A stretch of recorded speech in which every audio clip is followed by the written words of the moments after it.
Hi అండి. Welcome to our channel Princy Roxy. Today topic Mudhol hound.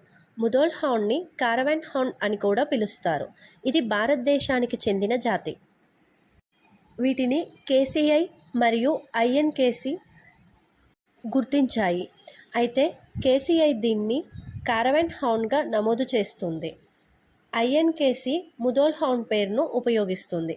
ఈ జాతి కర్ణాటకలోని ముదోల్ తాలూకా మరియు చుట్టుపక్కల ప్రాంతాల్లో ప్రసిద్ధి చెందింది కాబట్టి ఈ జాతికి ముదోల్ హౌండ్ అనే పేరు వచ్చింది.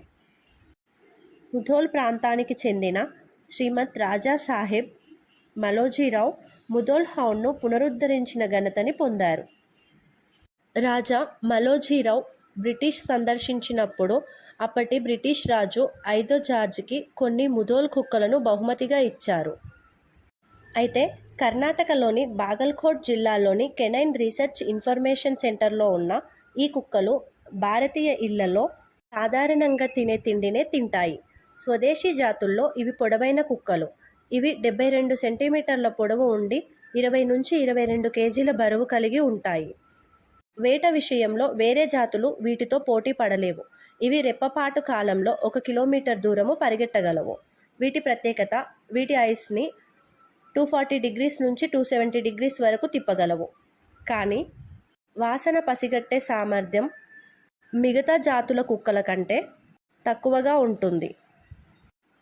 ఇవి చల్లని వాతావరణాన్ని తొందరగా తట్టుకోలేవు. ఈ కుక్కలని కట్టి ఉంచలేము. ఇవి స్వేచ్ఛగా తిరగడానికి ఇష్టపడతాయి.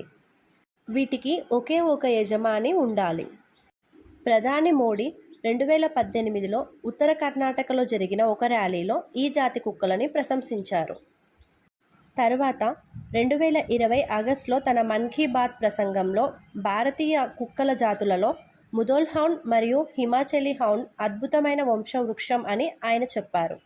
ఆ తర్వాత చాలా భద్రతా సంస్థలు వీటిని CRIC నుంచి తీసుకొని శిక్షణ ఇవ్వడం మొదలుపెట్టాయి.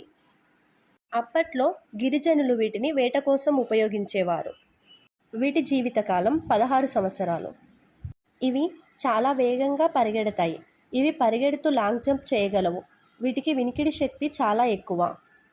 వీటిని ప్రస్తుతం మహారాష్ట్ర, తెలంగాణ, ఇతర రాష్ట్రాల్లో కూడా పెంచుతున్నారు. ఈ వీడియో మీకు నచ్చినట్టయితే do like, share and subscribe. Hi అండి.